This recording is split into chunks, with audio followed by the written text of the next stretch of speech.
affecting everything nationwide or worldwide. So that's why SAG-AFTRA is on strike to get our rights protected for that. And this young lady is an accomplished actress and stunt person. You probably saw her falling out of a building or exploding through the air or something in some of your favorite television shows, and she's going to tell us about that. I'm very proud of her. She's an accomplished actress and woman, and she's got a great career going on right now. And ahead of her, ladies and gentlemen, very lovely Summer Storm is here with us. Hello, Summer. Hello.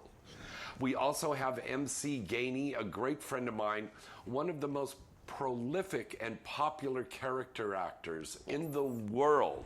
And he's going to be calling in. Unfortunately, he was not able to physically be here with us. So it's just me and Summer, but he'll be calling in about 10 minutes. But we've got so much stuff, and we're going to talk to you about the news. But of course, you know, the big thing now is about Sean P. Diddy Combs. Yes. Whoa. Everybody's talking about that. Denied bail. Did you see? Yeah, it was so incredible. Edric, my producer, and I were at the Revolving Sushi earlier today, and the robot waiter came up and was just shaking his head going, "That's a shame about Diddy. That's a shame about Diddy. But he violated me too. He used me as a sex bot. Now I work here at the Revolving Sushi." It was crazy. Poor little robot was sexually abused there. But, I mean, how many charges has that guy got against him? I mean, it's like... So many. Crazy. But they're getting these guys. Yes. They're getting the Harvey Weinstein, who is up on new charges now, by the way. Wow. They went after Trump. They're going after all of these people. So what is this going to mean for the music? What is going to mean for his clothing line, right? Did you ever get his clothes? No. Yeah. Unfortunately, he's not really my style. Okay. But hopefully it means that the artists in music will have better time and a better relationship with their management, their teams, and everybody all around. To abuse that power sucks, because artists, we're special, you know. To chase your art, it's very hard and difficult. So hopefully we'll have more honest people that actually want to help people get where they are going. P. Diddy didn't really do that, though. A lot of his artists, they were great, yet they disappeared quickly, which was sad. Because I loved P. Diddy artists, I can't lie. He had some great artists on his team. But Summer Storm, on with us now. Will this affect you listening to his music again now in the future? I don't listen to him currently, so... Oh, well, there you go. Yeah. It won't, not for me. That's very interesting, because it was the whole thing, like, when all those charges came up against Michael Jackson, all these people just couldn't listen to Michael Jackson for the longest time. Oh, yeah. You know? So, I mean, it's strange how these things will happen, and it's like, well, you don't want to play that in your car, you don't want to play that in your house, you don't want to play that at a party, because then people will go, ooh, ah, you know. So it's very strange. It's very strange. Anyways, moving on, this career that you've had of yours, when has this started? When did it start? For me, when I was younger, it started in college. Really? Yes. It started younger, but then I wanted to focus on school and graduate, which I did early, so that I could actually focus on my career. So in college, I would work behind the scenes, and I would try to get stand-in, and I would just try to be on set in any capacity that I could. And then a stunt coordinator in Chicago gave me a shot, and he just was like, yeah, this is what it is. Whoa, he gave you a stunt. That's a lot to do, because I've done stunt work. You just don't jump into that. Well, I didn't just jump in. I was moving away from Chicago at the time, but he called me and was like, hey, I want to talk to you. So he invited me to set, and we sat and talked, and he's like, look, you seem like a dainty girl, and you just seem really girly, so, you know, I want to tell you what a stunt person does. And when he said it, I was like, well, I do all of that now. So if I can get paid to do what I naturally do, why would I not get paid to do stuff that I was already doing? And who have you doubled? I've doubled Regina Hall. I've doubled Tiffany Boone. I've doubled Amanda Steinberg. Yeah. I'm so bad with names. I've doubled a lot of amazing women, mostly children. believe it or not. I'm 95 pounds, so I double a lot of teenagers. So a lot of the actors I've doubled, you are now seeing become stars. And that to me is probably one of the greatest moments, is to see people that I doubled in the beginning of their career, and now I'm seeing them become like these household names and get on big shows like Percy Jackson. I actually doubled one of the kids from the new Percy Jackson in the beginning, yes. Oh, wow. I did. I doubled her a long time ago. And to see her on Percy Jackson, I could not have been happier to just Have be you like, ever yes. been hurt on the set?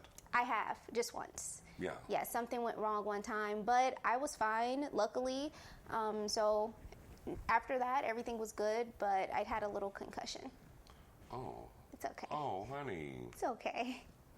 Now, did you see, there's a wonderful movie with Ryan Gosling that's out now where it's kind of like a remake of The Fall Guy, which was a wonderful series with Lee Majors on ABC back in the day. Nice. Did you see that movie, The Fall Guy? Because I thought it was a wonderful depiction of what the stunt people go through. I haven't yet. It's on my list, though. Yeah. It's on my list. I have a list of things I'm catching up on, and that one's on there. And I know you will agree with me on this, because I think I mentioned this to you when I first met you. Stunt work should be under a category for the Academy Awards, yes? I definitely agree. Yeah. And I think we should have You two. and I said that at lunch, We and did. there was a female We met a producer and somebody on the voting team, and I Yeah. agree there should be two. There should be a stunt ensemble for like, best stunts overall, and then there should be an individual stunt coordinator. Because Yes. these stunts that people see there are men behind this, there are women behind these things that have to think about how to execute this and how to do it technically and safely, and so that should be a category. It's just as amazing as costumes and music, Right. So I feel like, yes, we deserve our moment to shine, because without stunts you have no movie. And a lot of times you see your favorite star doing these things, and that's a stunt double. And a lot of times with the it is. exception of Tom Cruise, who insists on doing all of his own Even stuff. he has stunt doubles, probably, because a lot of times you have Some to of have that them is for too insurance. extreme. Yeah, for Yes, insurance. Now for insurance. tell them about that. Like, when you need a stunt double for several reasons. Even if an actor is as amazing as people like Dwayne Johnson, people like Jason Statham, or Tom Cruise, for insurance purposes on movies, if an actor gets hurt, everybody's out of work, which is not fair to the that's entire crew. If I get hurt, you simply can go get another person, and when I'm healed, I can come back. Now, it sucks. That sounds but kind of sad. It does, but it means like there are not 200 to 300 people out of work. I would much rather me get replaced than the main actor, and now we have to halt filming, so no one's getting paid. I feel you. Okay. I don't ever like putting people out of work. So for me, it's easier if a stunt double's hurt versus the actor. Plus, it looks better. And being a woman of color as a stunt person. Yes. Whoa. It was different. Yeah. Different. I think I'm going to interrupt you here really quick, because I believe we have our guest here, Mr. MC Gainey, calling in. MC, is that you? This is Radio Free Valley Village calling you. How you doing tonight, buddy? Ladies and gentlemen, one of the most, as I said at the top of the show, one of the most acclaimed and beloved and popular character actors in the history of film and television. I gotta start listening to your show now if you're gonna tell lies like that. Good Lord of mercy. I tell more lies than Trump at a rally. Yeah. Oh, well, you got your work cut out for you, baby, because he's nonstop. So how you doing? How's the show rolling tonight? It's rolling along really good. Summer Storm is here. Did you meet her ever on the picket line? Yes. I did indeed. Yeah. Hello, Summer Storm. Hi, honey. Nice to hear from you. It's great to hear your voice, baby. How's everything going for you? Amazing. I can't wait to see you again. I'll be looking forward to it, baby. I'll be looking forward to it. It is great to hear your voice. Yours Oh, too. man, what a way to start this show. I love it.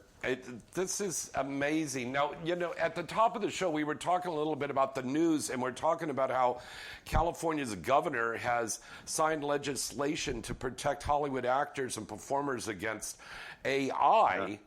But as Summer I brought feel up, so much safer, don't you? you're saying that sarcastically, of course. Yeah. I am. Yeah. I mean, it's I don't know. I'll get a little bit serious here. That California has a law that says if you get thrown into jail or thrown into an asylum and you are a vegan, that they have to provide you with a plant-based diet. But you know what the penalty is if they violate that law? What? Nothing. Oh. There's no penalty in the statute. So until I see what the penalty is for this, I don't know what to believe, you know? Wow. And this is why we are still on strike. We are on strike tomorrow at the Disney offices for their voiceover characters for Disney. That's going to be tomorrow from 9 a.m. to 12 noon. That's on Olive Avenue over in Burbank. So please come and help support us. If I can find somebody with a pickup truck, I'm going to be like Joanne Van Fleet in Cool Hand Luke. I'll just pile me up in the back, let me drive down there, and I'll just come down and flip the Disney business off. I've got a leg problem here. I got the misery right now, but I'm having some physical therapy done, and it's killing me. Wow. It's killing me. But so I probably will not be there unless somebody will Joanne Van Fleet me down there. But listen, as I told you on the phone, buddy, it's best. Your health comes first. Get well, and then come back. 1,000 times better. Yeah. You know what I would like to say. What I would like to say is, gee, I'm sorry, I'm not going to be. This is the last one, and I won't be. There won't be any more. Yeah. But I don't think this will be the last one. No, of course not. Yeah, of course not. Now, listen, I wanted to talk about so much stuff about your career, but one interesting thing that we found online was this was about 1975. You worked on a Charles Bronson movie called Hard Times, and you met Strother Martin, another great character actor, and he became your mentor. He was indeed for a period of time my mentor, as was Warren Oates. And Burt Reynolds actually too. But Strother was so kind to me. I was living in New Orleans. I'd been acting. I got out of the Army in '70. I'd been acting about 3 or 4 years, doing nothing but theater. And I was working working the door in New Orleans. I was working the strip clubs on Bourbon Street as a bouncer. And the thing came in the paper. It said Charles Bronson's coming to town to do a movie, and they need some extras. Well, I was there, man. I was there the first day, and I was very fortunate that when I went over to get my costume, the guy handing out the costumes knew my girlfriend and said, "Oh, you need to know. You want to be here and see what happens on the set." And I said, "Oh yeah, I do." You have to realize, James, back in '75, no, there weren't a lot of movie sets. People didn't go on movie sets. There was no Entertainment Tonight. The movie sets were kind of a secret world. What were they? Yeah. And so he told me, stay in the back of the crowd. And once they get your face, you're out of here. It wound up being really good advice for the next 45 years. Stay in the back of the crowd. And the first day I worked as an extra, I went up to the craft service table and I asked the guy, I said, "How much are the donuts and the coffee?" He said, "Son, you're going to love this business. They're free." And I knew in that moment, I found a little slice of heaven. You know what I mean? Now, you mentioned theater, and you and I both attended at different times, of course, but we both went to ACT up in San Francisco. Attended is a nice way to put it. Yes. It's like we registered at an insane asylum, and a wonderful insane asylum. This was a wonderful place. And I'm sure we share this opinion that there are a lot of great acting schools in the world and in this country. Yeah. But there was only one that had its own live-in regional theater company with teaching you. Our teachers were the actors working across the street. And, I'm sure Strasberg was somebody great to study with, but you couldn't go down and see him. You couldn't go down and see him on the stage that night and say, "What were you thinking?" Yeah, it was a great school, and I'm sure it was still a great school when you got there too. Yeah, over on I'm thinking back here, Geary Street, I believe, in San Francisco. Yeah, Geary Street, right across and I'm sure you'll recall if you think back to the bar. There was the Curtain Call. Yes. Which was a beautiful little San Francisco legend right across the street from the Geary Theater. Yeah. And when I was at ACT, they had a tab at the Curtain Call, and you could go in and you could get a drink on the tab. Yeah. And and they always had sandwiches in the back. That's so San Francisco now. Come in and get a beer, and just make a sandwich in the back, and, the bread and the cheese, whatever, all back there, and talk about the theater. Oh man, that was literally almost 50 years ago for me. So 75, yeah. You youngins, you don't know all the stuff that we had, and you probably don't have that, and don't appreciate that. But I mean, it's a thing to, and MC, I'm sure you're gonna second this. That it's very important for a young actor, actress to get that stage training as well, correct? I always say it's the first thing to do, because it's the best thing you're going to do. When you walk out in front of a live audience, you're nervous and you're learning how to do it. That's an experience that's sweet. It's sweet. Yeah, I would. I always say that if somebody says, "How should I get into movies?" I say, start in your local theater. Is there a theater in your hometown? Go do a play. See if you like it. Yeah. And then I tell them, and then don't do it. Do something else, because it's a terrible job. It's a tough job. You've got to be tough on the inside too. I mean, you do. Let me ask you this, MC Gainey on the phone with us right now. What, in those early days of starting out in show business in the entertainment industry, how did you handle those thoughts that would come in going like, oh my God, this is not right for me, or this is too tough? How did you deal with that? I'm not sure that I ever felt that. Oh. I'm not at all sure. Now, when I was a little boy, 7, 8 years old, I used to memorize poetry. And nothing really heavy, but the space on the ballroom floor, Casey at the bat. And when my parents would have parties, and they partied a lot, good Irish people they were, they would wake me up in the middle of the night and bring me out and say, "Recite Casey at the bat for the folks." And I would do it. So I started out performing. And then I was a folk singer before I was an actor in the 60s. And so when I found acting, after 3 years in the Army, 67 to 70, I found acting. I knew from that moment, and I never doubted it again. I never doubted that it's what I wanted to do and what I should be doing. Now, there were times that I doubted whether I would actually get a chance to do it and make a living. But I never, for me personally, that was it, man. That was it. Wow.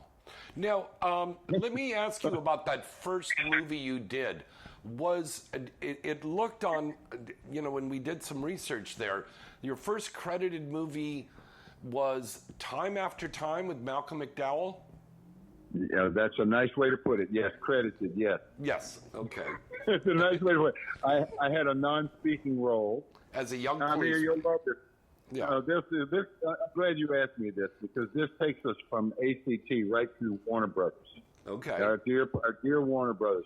Walked in, the casting director was casting this movie, and she was inclined at that time to hire young actors.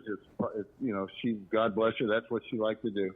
And I came in with my resume, and it was pretty much 99% theater. And the director looked at it and he said, "Oh, wow, you've done a lot of the great American plays, Shakespeare here too. You got a lot of Moliere. Oh, a lot of good stuff. Oh, a lot of Chekhov. Let's give him a gun." Oh.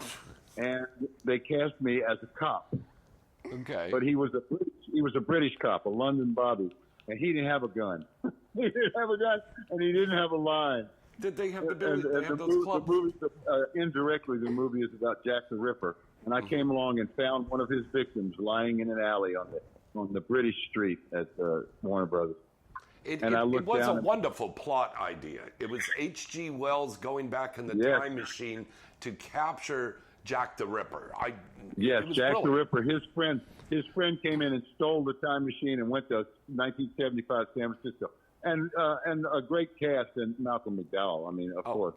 Yeah. And but I worked 2 nights, and that got me in the union. And I never had a line, but I took great pleasure in thinking that my face came on the screen before the title.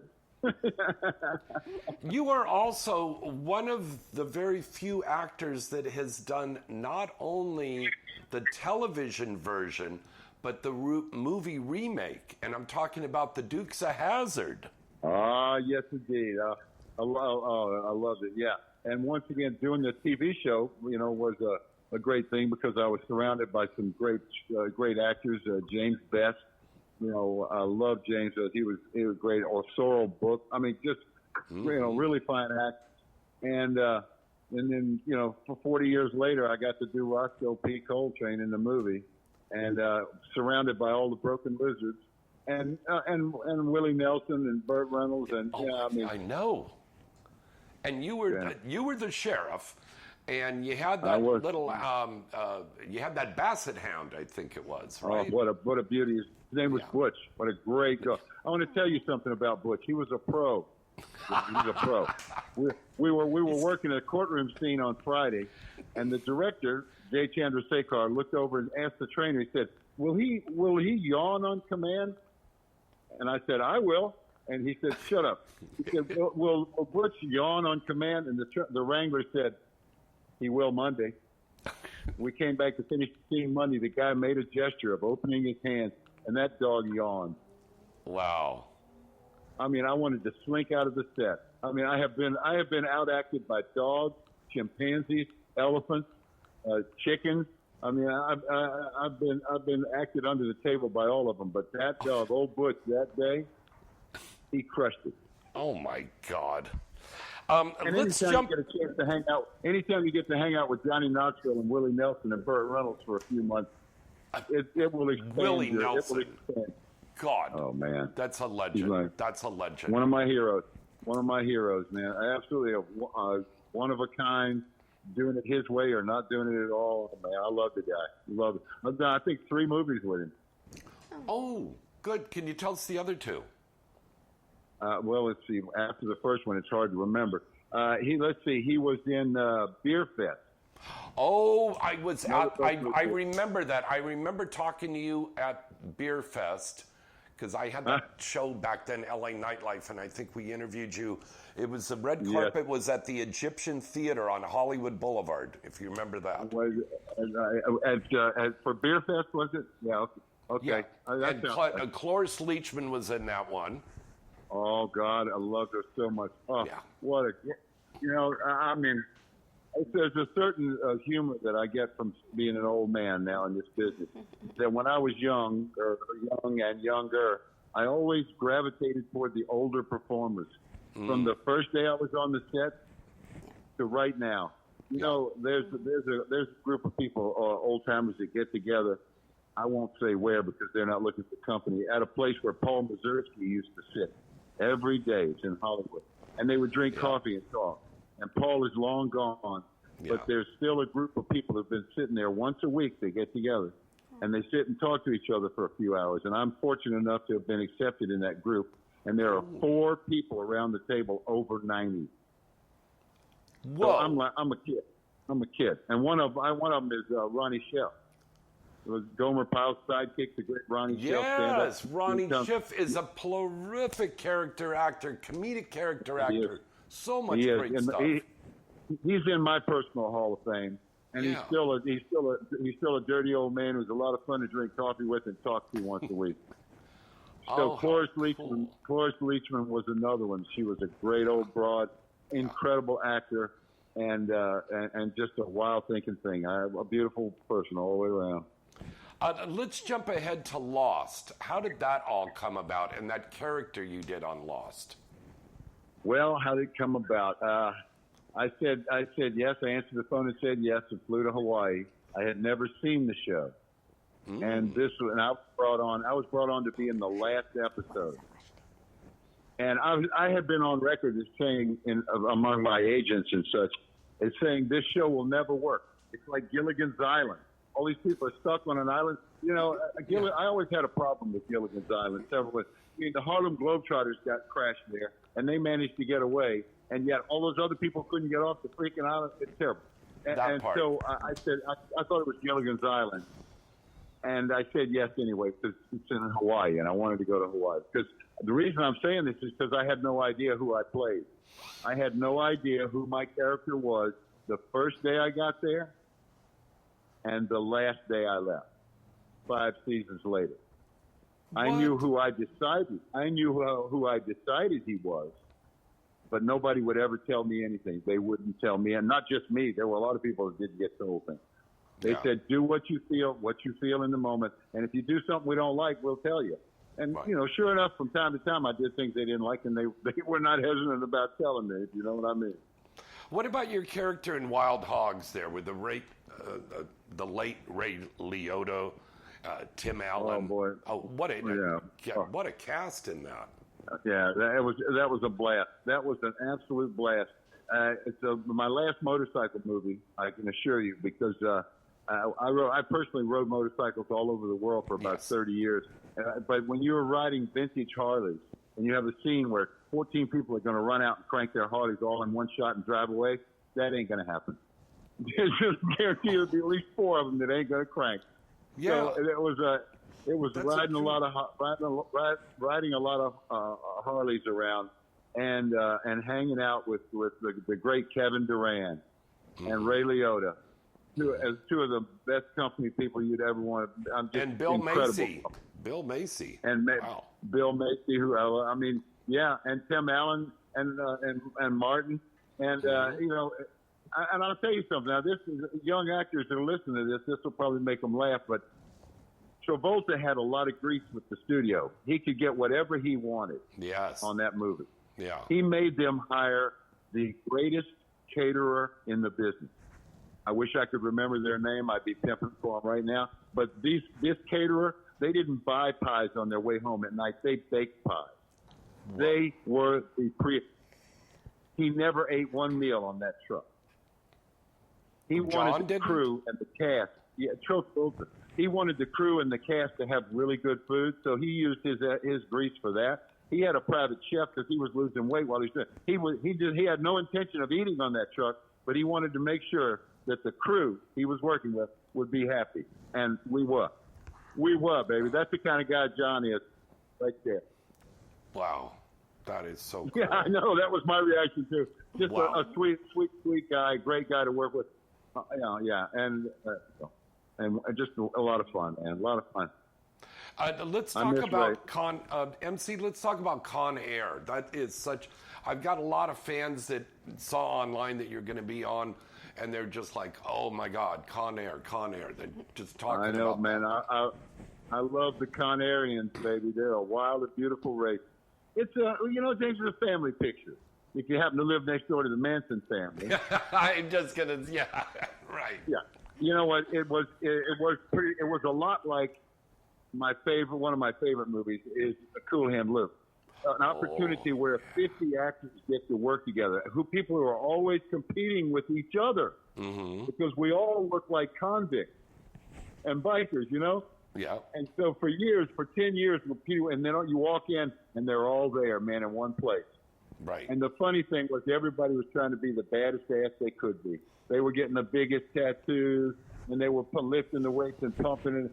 And I decided I would go another way. So that was a choice that you made for your character. That was the choice. I worked it out for my character because I felt like the Kelly's Heroes, the Donald Sutherland World War II movie where Donald Sutherland got the beard. Kelly's Heroes is a classic. Yes. And Donald Sutherland is like a really weird character. He's a hippie. He's like yeah. So that's what I was going for. Everybody else is a badass, bloodletting, murdering, rapist, and everything. And I was playing a guy named Swamp Thing, who only knew how to fly. He'd been flying since he was 6 years old. He flew in the oil fields. He flew in the military. Maybe he flew a little dope. Maybe he crashed a couple of planes of cocaine. Maybe, but at any rate, I saw him as a good guy who had been locked in a cage like a bird. Mm-hmm. And when I came out, that first shot, I came out and saw that plane sitting there. The director called me over and said, "What are you thinking? What are you thinking?" And I told him, I gave him briefly. I said, "Swamp Thing." He said, "Oh, you got it. Hold on to it. You're good." Never got another direction from him the rest of the movie. Wow. And whenever there would be some unpleasantness, like somebody's going to kill somebody or somebody's they're going to shoot and I would go to him and say, Swamp Thing would be on the plane. He'd be taking care of that plane. He said, "That's a wrap on MC, send him back to the hotel." And I'd sit up by the pool at the hotel and watch my friends all shoot each other all day long. This That's is just the kind of hairpin I am right there. It was one of my favorite girls. A lot of those guys are still great pals, and I still think I enjoy it. I watch it maybe once or twice a year. I get a kick out of it. And you know what's really weird about it? I love Vegas, and Vegas is always changing. And we crashed that plane into the front of the Sands Hotel. There was no back on that building. That's how close they were to turn it down. We ran a cable right through the lobby and right out the back. A truck behind it drove away, and that's what pulled the plane through the building. no But I wandered way. around I the bet you same- folks watching and listening to the show didn't know that. That's incredible. I wandered around the Sands Hotel thinking of all the Dean Martin, all the Sammy, all the all the crazy time. And a lot of the hotels that were big hotels then are gone now, baby. Vegas is constantly on the move. That I think Caesar's Palace is probably one of the only ones there. Oh, the Flamingo is being redone, I believe. Yeah, that would be a good idea. That'd be a good idea. Yeah, I love Vegas. It's a terrible place to work because if you get off at 4 o'clock in the morning, you can still get a steak and a drink. I mean, it never plays as bad as New Orleans, you know. What was it like comparing New Orleans to out here to Hollywood or Vegas or New York? Oh, well, New York stands alone. It is what it is. I mean, I love New York. I loved it in the 70s. I love it. I'm sure I'd love it now. I just don't ever get there anymore. New Orleans was, Strother Martin told me when we were shooting that movie in 75, he said, you'll never make it as an actor here because they only shoot movies in New Orleans that are set in New Orleans, like Cincinnati Kid. Oh, okay. And so there aren't that many of them. And at that time, it was true. Now, if somebody asked me now, hey, how should I get in the movies? I tell them go to New Orleans. The chances of getting in the movies in New Orleans or Albuquerque or Atlanta are a lot better than they are here. Because there's not a lot of that. Not a lot of that work going on here. Tyler Perry's got that big studio in Atlanta. Yeah. Oh man. Oh yeah. That's one of many. And Albuquerque's built some new studios. It's all these companies like Netflix and Hulu and Vudu and Poo-Poo or Pee-Pee or whatever these streaming things are, they're opening up studios to make content for the streaming stuff. Yes. Yeah. Exactly, brother. Yeah. Yeah, well, we had a premiere that you two missed last night, but we had our premiere last night at the Regal Theater in Sherman Oaks for Scissors, our little indie horror movie that we did. It was very nice. I hear it's terrifying. I hear it doesn't have it's not as romantic as the title sounds. No, I hear it's not. Scary as hell. Yeah, we had two guys coming in going, we'd like to see Scissors. And I go, it's not a movie about hairdressers. And they go, we'll be gone. Yes. No, it was really good. You didn't. But the point I'm trying to make is, this is an indie project. And I think the two of you will agree with me that indie movies are really starting to make a mark and stand on their own and getting a lot of attention now. And especially with all the streaming services, they're buying up all these little indie movies to put content up there, right, guys? They are. They are, and some of them are good, and some of them aren't. Yeah. Well, it disturbs me when I do an indie movie and it happens to be a really good one, and it gets bought up for that because there was a time when indie movies found their own market. I remember I did one in '98 called Happy Texas. Yes. That was as independent as a movie can be. The director's family paid for the shoot and the posting and the whole thing. $1.7 million. You were the sheriff in that one, right? No, I was Perlman was the sheriff, and Macy was the sheriff. Was the gay Ron sheriff. Perlman. Ron Perlman was the sheriff, and it was Bill about Macy some was little the sheriff. girls that were getting abducted, I believe. No, well, that's close. That's close. No, it's about two convicts who escape, and they steal a Winnebago, and they're driving. They get to this town, and the town thinks they are a gay couple who've come to teach their kids how to win the talent show.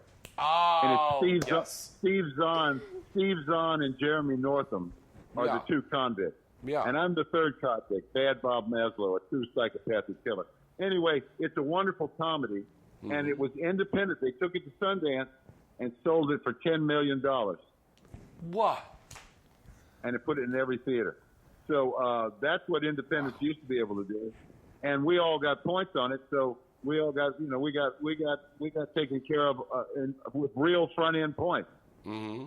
So yeah, I have no love for anybody buying up indie films and streaming them. I just wish, but there's nothing I can do about it, baby. I'm not running this show. Yeah. And I wish there were more theaters and more places for indie films to be seen by live audiences. That's my wish.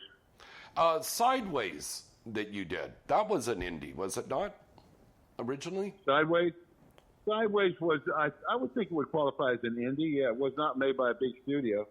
Mm-hmm. Yeah, it was. That was a runaway hit.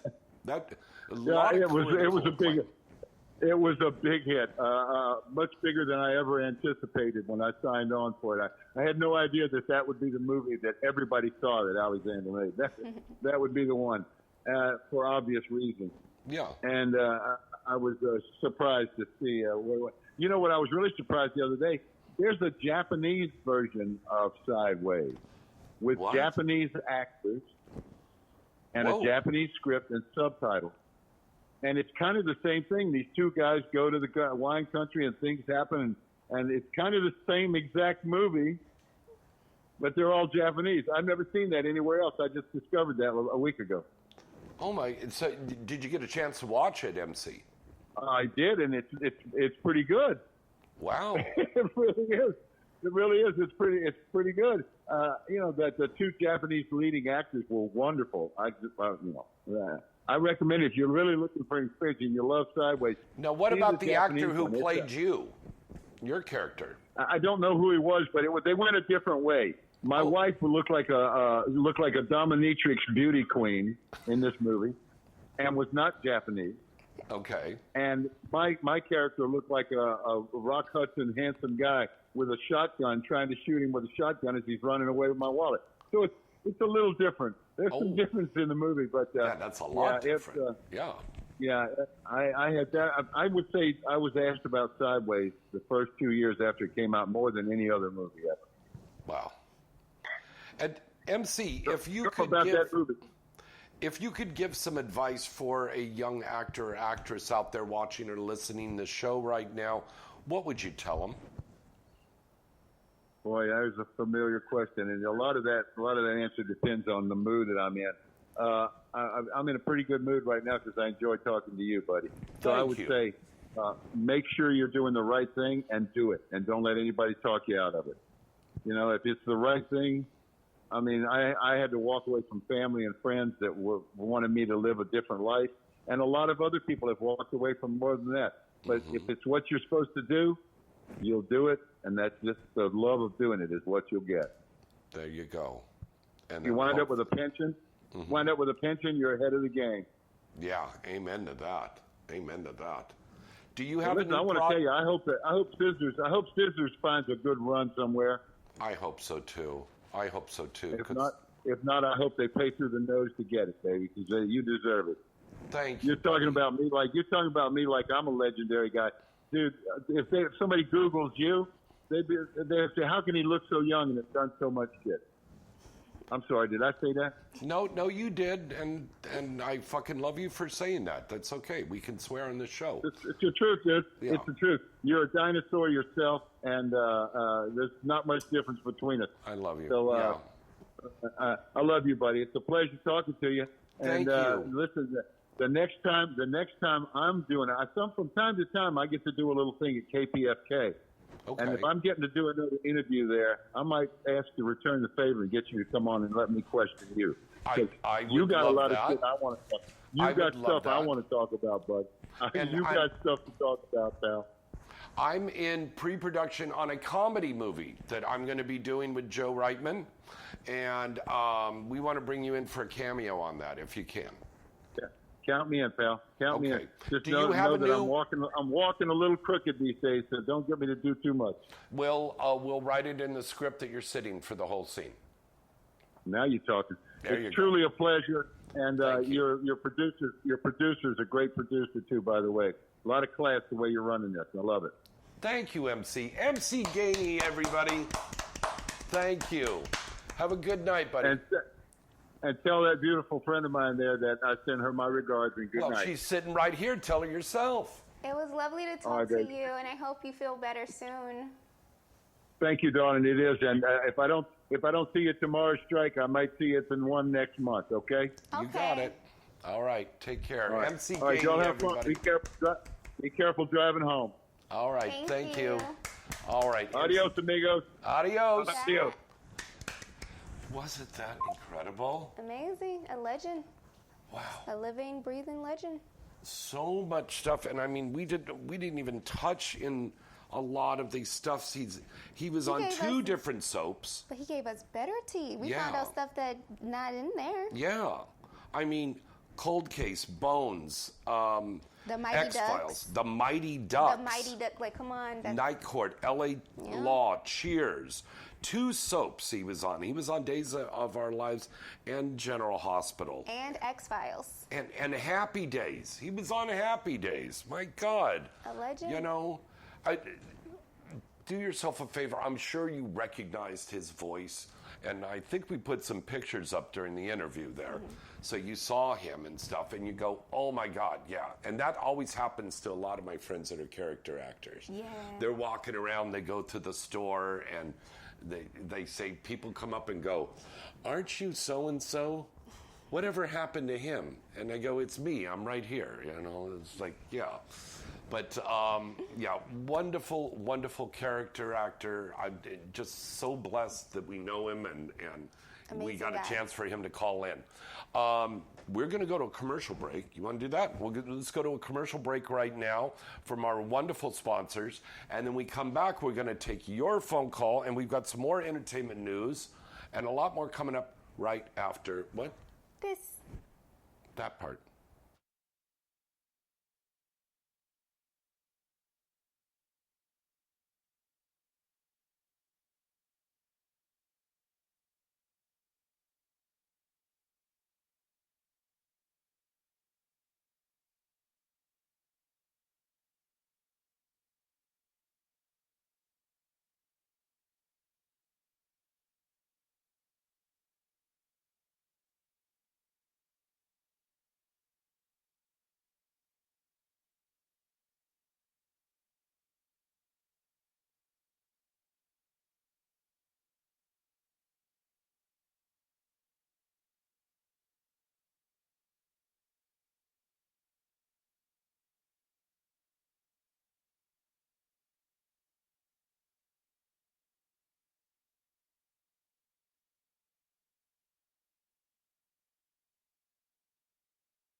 Yes, we're back. I'm James Bartolet. This is Summer Storm. Our phone number to call in is 818-231-2580. Now, we were talking about something interesting at the commercial break. What was this about now? Oh, so recently I found out that African Americans are not called African Americans in America. We're called Sulan. And oh, really? Yes. That's like the term. We have our own flag, our own language. It's like all of this information that's like hidden away. But like, I would love to be called Sulan. So from now on, I'm not black, I'm not African American, I'm Sulan. Salon. Yes, no, Or better- Sulan. Sulon. Yeah, you got to say it all exotic. Or and better nice. yet, you're just Summer. That's what I prefer. But people won't let me be just Summer. Yeah. I just want to be just me, just cutesy, demure Summer. Now, acting. When did you get the acting bug? How old were you? I was like 2. 2? Yeah. I'm pretty sure I came out of the cooter with the acting bug. Love it. All right, let's go to a phone call right now at 818-231-2580. Hello, caller. Who's this? Where are you calling from tonight? Good evening, James and Summer. This is Guy from out in the mountains of Pennsylvania. Hello. Hello. From the mountains of Pennsylvania. I love that. Hello, Guy. How nice to have you call in tonight. And I'm very happy to introduce you to my dear friend here, Summer Storm. Hi, Guy. She is dressed to the T tonight. Her hair and her dress look perfect. Thank Very you. well paired. She changes the hair a lot. She does. I do. Yeah. Not the color, just the style. Yeah. Well, you look beautiful. Thank you. And don't you think it's incredible that this little tiny petite woman is also a leading stunt person in Hollywood? Yes, and that's why I have some questions about that. Oh, Yes, ask away. But first, MC was a wonderful guest for you this evening. wasn't that incredible? Yeah. He lives a blessed life. Yeah. Yes. And James, I would like to congratulate you and everyone on the release of Scissors. Thank you very much, Guy. It was really good. And I understand that you contributed to the Indiegogo campaign. So your picture was one of the mugshots that my character of the detective was looking at possible suspects. And your picture's right there in the middle there. Yes, I was. I think I was next to Joey, if I'm not Yeah. mistaken. Yeah. And yeah, I filled out all the paperwork and everything I had to sign as suspect number 4. Yeah.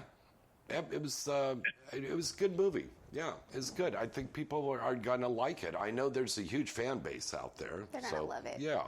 But listen, we've got Summer on here. You got a question for her. It's all about her. Oh, I definitely do. Summer, it's a pleasure to see you as James' guest this evening on the podcast. I would like to ask you how you first got into stunt work, and also what all you do to prepare for different stunts.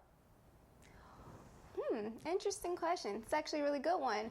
I got into stunts because I've always wanted to be an action star. So, like, Pam Grier was one of my superheroes that I loved, or like Angelina Jolie back when she did action. I would always tell my family, like, I'm going to be action. And I didn't know what a stunt woman was, so I got on set and learned every position.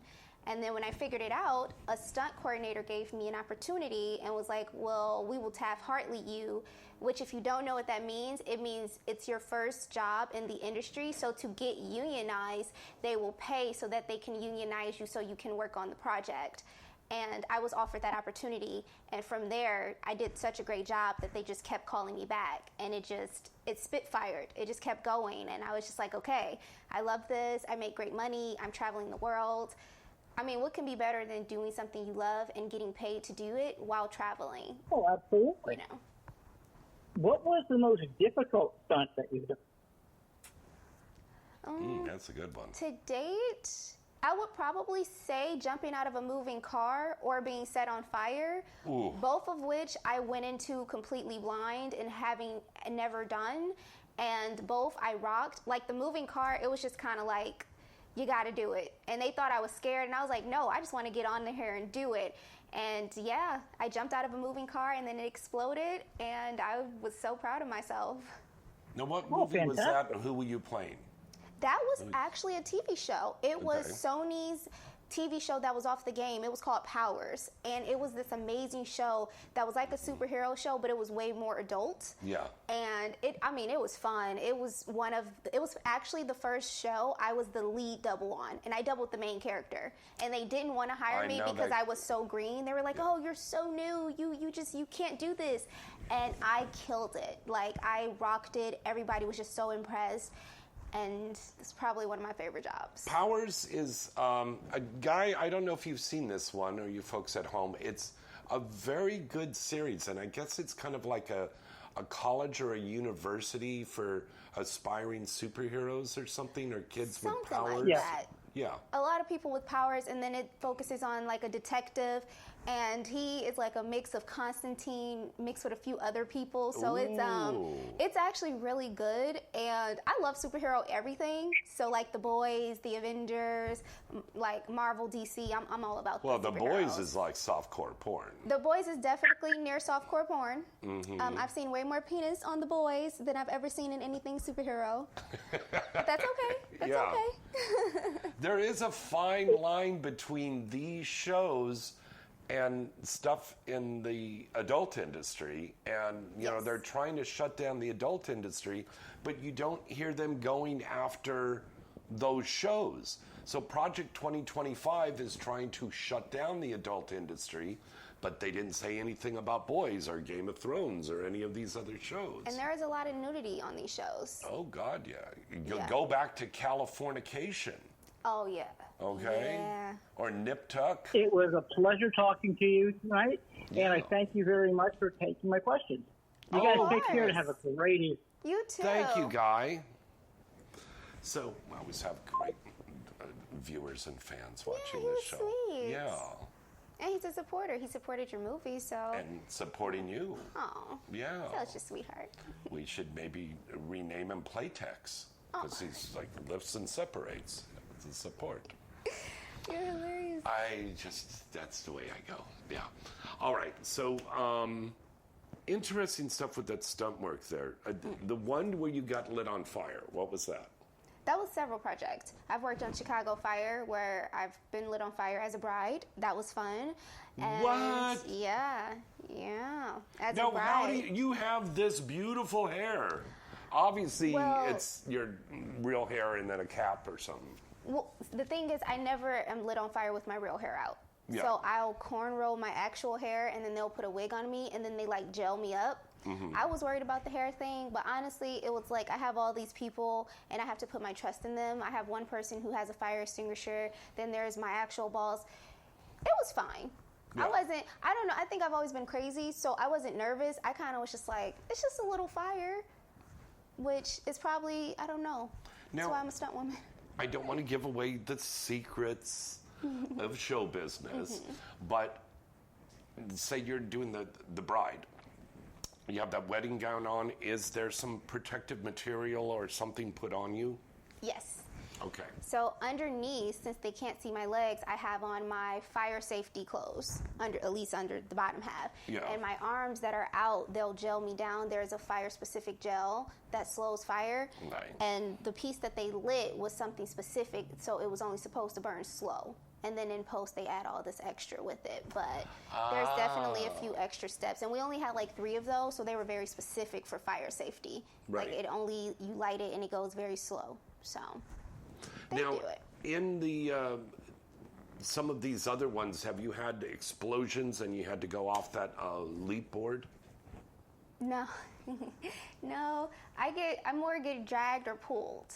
So Oh, I'm usually in a okay. harness getting pulled or dragged or thrown through something because I'm tiny. Yeah. So, yeah, don't have to leap, but I do Now, get dragged. and you a lot. have to be careful because, as you can see, she's a very small, petite, Yes. fragile little woman, and this harness is in there, and it's usually a couple of big crew guys just sitting and pulling on a cable. And I'm tiny, so Yeah. it's definitely so you have a to good be careful yank. your ribs don't get broken. Yes. So if I don't put it on correctly, I can definitely get smushed. And since I'm tiny, it has to be tight, but not too tight where like I can't breathe. So there's a limit, and there's definitely a difference between having it on right or having it on just too much. And there's no new projects right now. Not yet, but I'm, putting the word out there. I'm ready to get back on set, so hopefully something soon. Okay. Preferably stunts. Now, folks, to book her as an actress or a stunt person, you don't have a specific agent right now. No. So how would they contact you? And the legitimate request, too. Don't, say, I'm shooting something in my garage at my parents' house, and I want to come over and work for $25. No, that ain't going to happen. You're silly. They can reach out to me via Instagram at Summer Storm Bay, BAE. Mm-hmm. Or you can email me at bookedsummer@protonmail.com. Both I monitor all the time, so if you're legitimate, you can reach me either one of those. Yeah. And don't be spamming her and try to do that. Please don't. Now, baby, I got to ask you, have you been copied yet? Because that's almost the way you have that badge of honor that you've made it as a celebrity in Hollywood, when there's fake sites of you. There's fake sites, fake pages. I found fake websites. There was a whole Facebook page of me once. What? There was somebody on Tinder. Oh, you never told me that. It was crazy. There was somebody on Tinder. Like, a friend of mine had messaged me and was like, I didn't know you signed up for Tinder. And I was like, I'm not on Tinder. But I was on Tinder. It wasn't me, but they went to my Instagram. That's partly why I deleted all my pictures. And they took your pictures. Mm-hmm. So I deleted all of my pictures off Instagram. They took the pictures and created a whole fake Tinder. Wow. So, yeah. I had to reach out to Tinder specifically, and I'm like, look, it's me. Here's my ID. This is me. But that's not me. So it's, So this is amazing. So not only it happens to the gals and the guys in the adult industry every day, but it's happening to the mainstream people as well. Yeah. And the performers, the guys and gals over there. That is crazy. What do you do to try to prevent that? I know on the Twitter, people are worried about the shadow banning where people don't see the posts right away. But what would you do as a mainstream actress and stunt person to keep from getting shadow banned or keep from getting copied? Do you do the blue check? What? You can blue check. But honestly, it's just something that comes with our industry. Do we want to give Elon Musk $80 a year? No, I don't. Yeah. It's just something that comes with our industry, though. This is part of it. So you just have to take steps to make sure every page is verified so that they know it's you. But when they copy you, like you said, it's a badge of honor. That's how you know you're doing something right. Because nobody copies a person nobody likes. So that's a good point. That's a good point. All right, let's go to some news here right now. Let's see here. As we said at the top of the show there, Sean Diddy Combs is in federal custody. He will remain in this. The judge has denied his appeal to be granted a bail. His lawyers were saying that they wanted to get him out of jail because he was staying at the Metropolitan Detention Center in Brooklyn, and there were horrific conditions.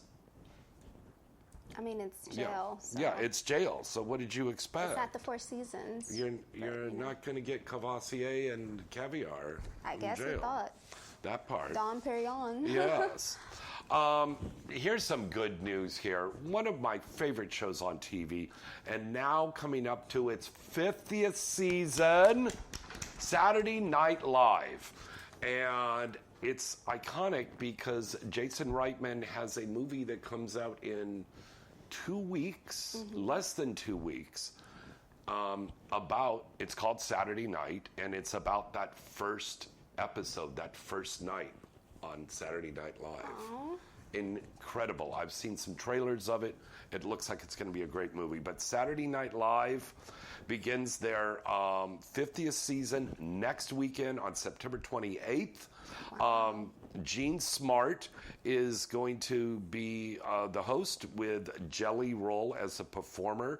Then Nate Bargatze on the 5th with Coldplay. October 12th, the adorable little Ariana Grande is back as the host. And the music guest, I'm super excited about this, the legendary, beautiful Miss Stevie Nicks. I love her. Wow. I love her. Wow. Icon. Ariana Grande and Stevie Nicks. That's going to be incredible. Michael Keaton will be there as the host on October 19th with Billie Eilish, who's very talented, beautiful gal. And then John Mulaney is going to be back on November 6th with Chappelle Roan as a musical guest. Very sad news in the music world. We lost J.D. Souther. Passed away, songwriter and musician. This man worked with the Eagles and Linda Ronstadt.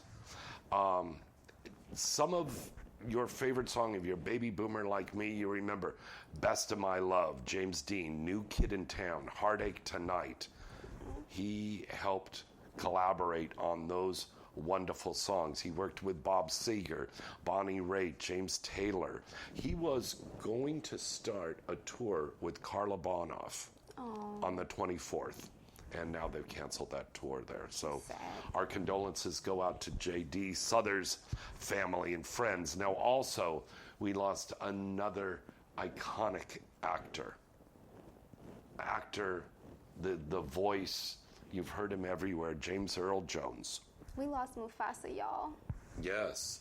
Mufasa. Yes. That was Mufasa. Yes. Lion King it's Lion King. It was my first heartbreak. As a cinema lover, Lion King was my first heartbreak. And there's a new Mufasa movie coming, a cartoon. There is. Yeah, yeah. So, of course, you know, he was also the voice of Darth Vader. His first movie, do you remember, you know what that is? I don't. He was in a movie with Peter Sellers called Dr. Strangelove. Stanley Kubrick was the director. 1964. Coming to America, Field of Dreams. Won a Tony on Broadway for The Great White Hope, and another one for Fences. He's Kennedy Center honors, Tony for Lifetime Achievement. James Earl Jones was 93, passed away on September 9th. God bless him. So sad. There is a show on Disney Plus that just came on to premiere today, and it's called Agatha All Along. And Katherine Hine is coming back as Agatha Harkness. If you are a fan of those Marvel superhero stuff, you remember the Scarlet Witch, and the Scarlet Witch banished her into some forbidden zone.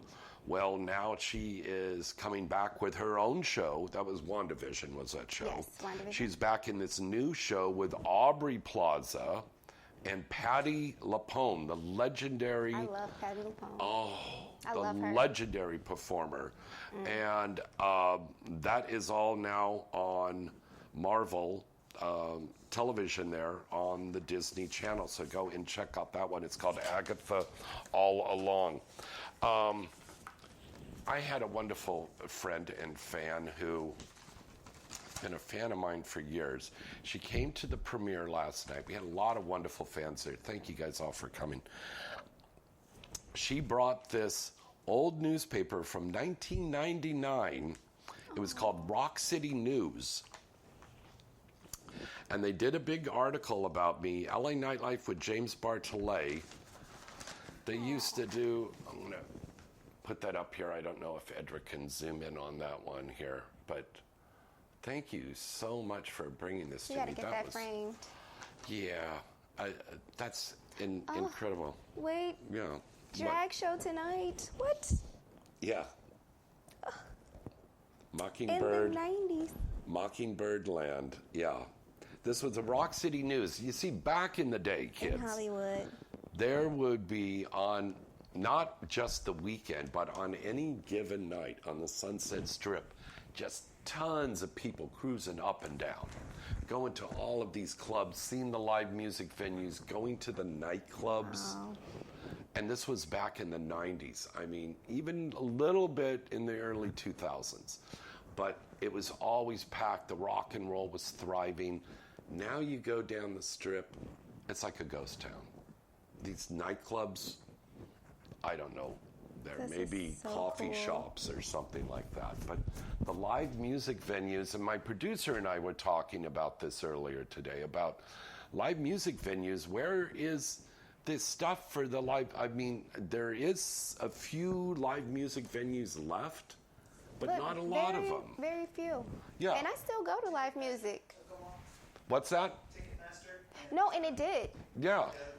The government said they were trying to Live actually Nation. go against Ticketmaster. They're trying to sue them because Ticketmaster has literally ruined it. They even ruined concerts because they allow people to buy all the tickets and then they resell them at these ridiculous prices, which makes no sense. Yeah. I mean, hence that, a Taylor Swift concert is like, $50,000 to go. Or Beyonce. Or Beyonce. That concert last year, and I was gonna go, so. And how much was the ticket? Like 4 something. 400? Plus, 400 plus. And that was like a cheap ticket. That was me not splurging, because if I spent That was $400 for you to sit in the parking lot and go, Well, you could get good tickets, but if I spent what I wanted to, I would have probably spent like $1,500 so I could be like right by the stage and she could look at me. As long as she don't say she ain't no diva like she did to that other girl that one time. Because I'd probably just burst into flames. I just evaporate. I'd be here and then I wouldn't be. Oh my God. Like if Beyonce look at me and like, you're not a diva. My whole life is over. Everything's oh, over. she's nicer than that. No, it was like a joke that happened at a concert, but then it became like a thing, and then it's like, can't be God. me. Yes, You have to thank you. frame this, though. This is actually pretty iconic. This is really cool. Thank you, Christine. And it's in such great shape. Look at this, you guys. Like, she kept this really nice. This Yeah. is from 1999. Wow. And look how good it's still, Yeah. That's nice. That's That nice. is amazing. All right, we're going to break away for a commercial, and then we'll have some time for a couple more phone calls. We will be back right after what? This. That part. Ari, you know what? I'm so confused. There's so many porn scenes to watch, but how do I know where and what to watch? I mean, I only want the best stuff out there. James, don't worry. It's all at the mall.sexy. There's more than just shopping here. There's movies, adult star profiles, and much more. Plus, you can hear what you must watch, updated every Wednesday on Inside the Industry Radio, every Wednesday night, and on the Inside the Industry Roku TV channel. You see, everything is there.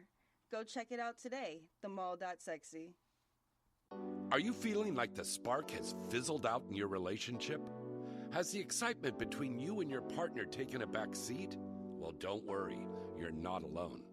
Many couples experience a dip in desire over time. But guess what? There's a solution that can reignite that flame and bring back the passion you once had. Introducing Shivers, the revolutionary sexual enhancement gummy for both men and women. Yes, you heard it right, for men and women.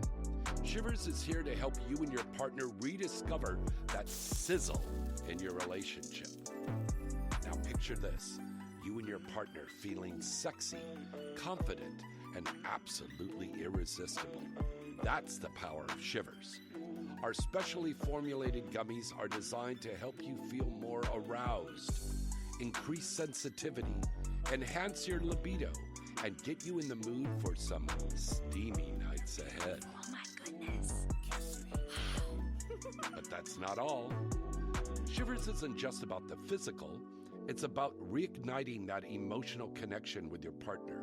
Say goodbye to those days of feeling distant or disinterested. With Shivers, you'll both be eager and excited to explore each other's desires once again. Aww.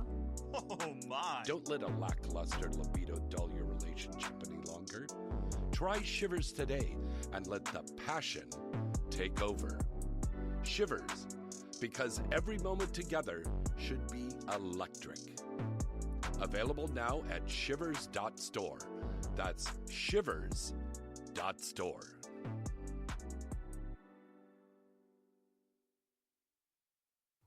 If you like your cartoons, comics, animated porn, and games that are hot, raw, and uncensored, well then check out dukeshardcorehoneys.com. That's dukeshardcorehoneys.com. You can see the sexiest erotic stories that feature curvy women, MILFs, lusty teens, and well-hung studs. There's superhero porn, horror porn, and suspense porn, monster porn, and horny housewives. With hundreds of videos, games, and thousands of comics, you'll be guaranteed to come back and have a great time. Plus, check out the new Twisted Tales animation line, featuring the voice talents of some of the most popular stars in the adult entertainment industry today. And coming this summer, they'll be adding some new hardcore VR animated porn scenes onto the site as well. So check out dukeshardcorehoney's.com. You won't be disappointed. That's dukeshardcorehoney's.com.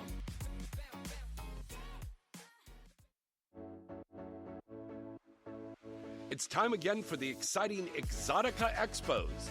And Exotica 2024 is going to be bringing you so much more for you to discover and experience this year. Here are the dates for 2024, so make your plans now to attend. Chicago will be April 12th, 13th, and 14th. Miami will be June 28th, 29th, and 30th. New Jersey will be October 25th, 26th, and 27th. And Washington, D.C., December 6th, 7th, and 8th. Exotica 2024 will again be featuring the biggest stars in the adult entertainment industry with fun and informative seminars, stage performances, product vendors, webcam girls, the Exotica Dungeon Experience, Couples X Lifestyle Experience, and so much more. And remember, ladies get in free on Fridays. For the ultimate Exotica experience, try the 3-day VIP pass and go VIP. Tickets are available at exoticaexpo.com. To see the stars attending, see the seminar schedules, see the list of vendors and booths, and get information on all of the after parties, go to exoticaexpo.com. Exotica Expo, #1 in the U.S. for over 17 years. Remember that site and visit them today. exoticaexpo.com.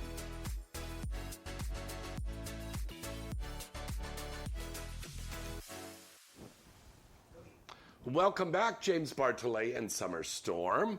Phone number to call in is 818-231-2580. So call in. We're just going to be on for another 5 minutes. So call in right now if you've got any questions there. It was so great to have MC Gainey on tonight, and so great to have you on because you have a wonderful perspective of everything in the business. But let me ask you a question that I asked MC. What advice would you give for a young woman out there that wants to get into show business or maybe wants to get into stunts?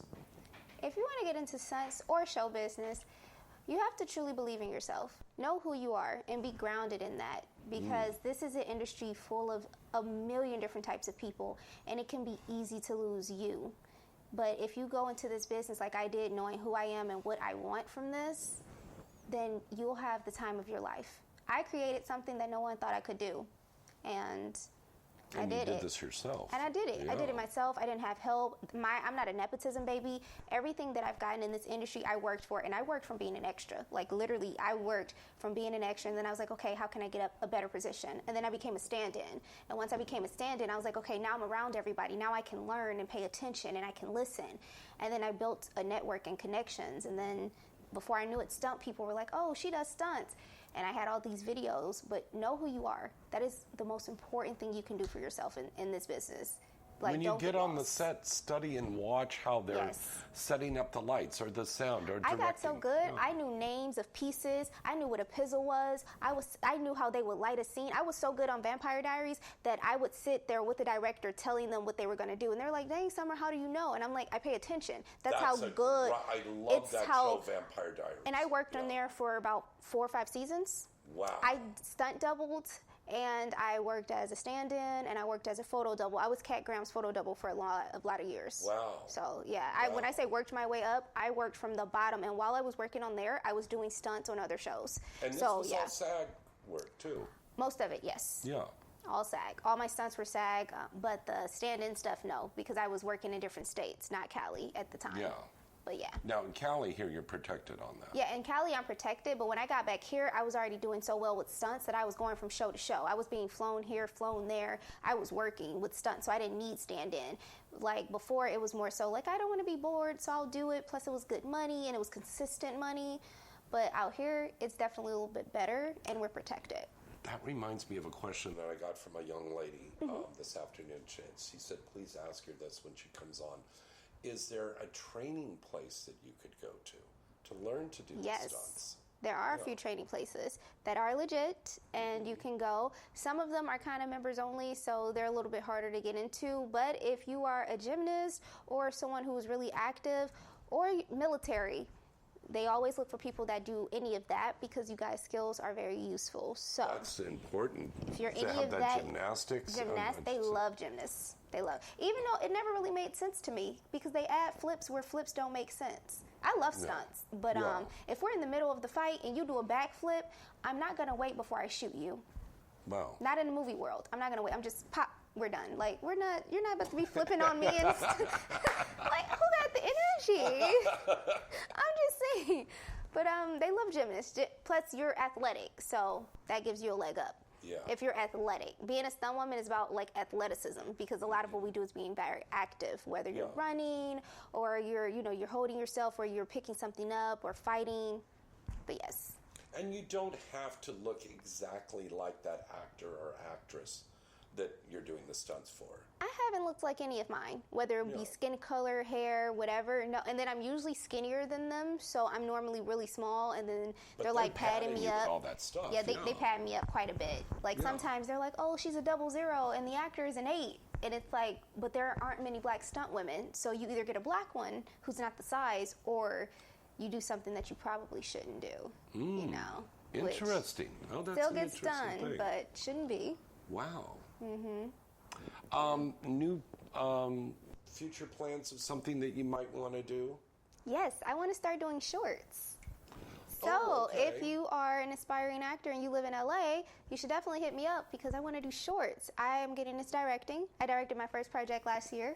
Okay. So, that came out this year, and I want to get more into that. So, yes, Oh, wow. planning to do independent shorts and Do you do that stuff for you. TikTok? I do TikTok. I do. I love TikTok. And Reddit? I do. I love Reddit. I'm a big reader, and Reddit is just like my happy place. I can go in there and just read for hours. Like, Not the Asshole is probably my favorite page ever. Like, have you never read that page? It's so good. No, yeah. It's so good. Oh, it's like everybody spilling their tea and their juice and their drama, and I'm not a part of it. I get to just read it. I love that. It is so amazing now that actors have to do all of these social media Yes. things to stay current. I think that's probably one of the parts I hate about our job now is because before it was about the talent. You know, you audition, you work hard, you get it. Now it's, oh, you have to be social media famous. Yeah. Oh, you have to have all these followers. And that's all good and dandy, but it's also not fair to those of them who don't want to do that. Yeah. Like, I don't like Instagram and all this other stuff, but I keep that because of what I do. But if I could, I'd be a ghost. I just work and people would only know me on screen. Like, if I could not have social media, I wouldn't. Like, honestly, because I love my privacy and I love my life just being, like, I like the people that know me to know about me. But other people, I'm just a ghost. I'm just like, I'm Casper. I'm here and then I'm not. I like that. Speaking of social media, please tell everybody your social media. You can follow me on Instagram at Summer Storm Bay, BAE. And on TikTok, it's Muva Aurora, MUVAORORO. Very good. And at James Bartolet on Twitter, at James Bartolet 9 on Instagram. And I'm on the TikTok and all of the rest of the stuff there as well. We got some great guests on the show next week, including a young actress and a model named Jane Doe, who has a very interesting story to tell us about how she's made some transitions in her career and what she's doing right now. All of that coming up next week. Till next time, I'm James Bartolet. And I'm Summer Storm. Good night. Thank you for watching.